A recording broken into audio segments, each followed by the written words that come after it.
For years, the tension between the US and Iran followed a predictable pattern: indirect proxy skirmishes and localized retaliatory missile exchanges. That pattern broke when an intentional ballistic missile struck a long-standing partner airbase in Jordan.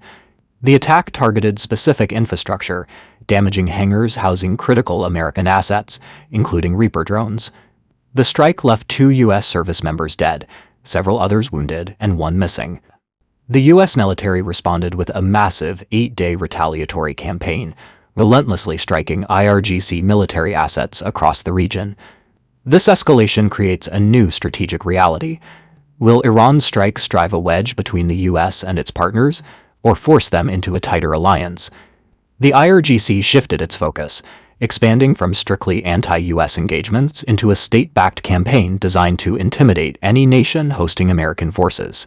Strikes reached into Bahrain, directly threatening the headquarters of the U.S. Fifth Fleet. They also targeted the Prince Sultan Air Base in Saudi Arabia, a rare instance of direct Iranian fire landing on Saudi soil. With Qatar also enveloped in the strike radius, Iran effectively mapped out a comprehensive threat against the entire Gulf. This geographic spread demonstrates that any nation harboring American assets is now considered a legitimate target by the IRGC. The conflict evolved further when Iran moved beyond military targets to engage in direct economic sabotage. Missiles struck the Kuwaiti Petroleum Corporation and other critical oil production facilities in the region.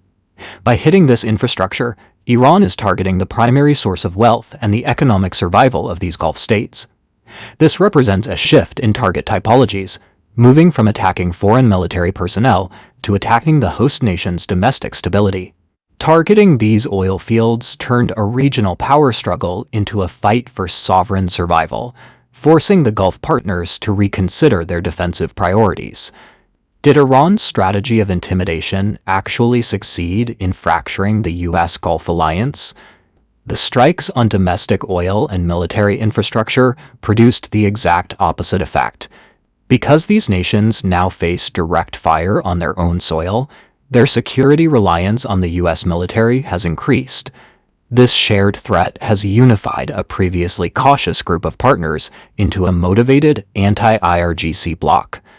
Instead of severing the U.S. from its partners, the violence forced a coalition that was once informal to become an ironclad military reality. This unification has allowed the U.S. to move into a strategic campaign that goes beyond simple reactive deterrence. The military is now focused on a concrete objective: diminishing the IRGC's capacity to control vital maritime choke points like the Strait of Hormuz. By systematically stripping away Iran's ability to threaten global shipping and its neighbors, the administration aims to force a total end to the regime's ability to wage regional terror. Iran's attempt to assert dominance backfired. By escalating the violence, they provided the justification for a unified coalition to actively dismantle their regional military capacity.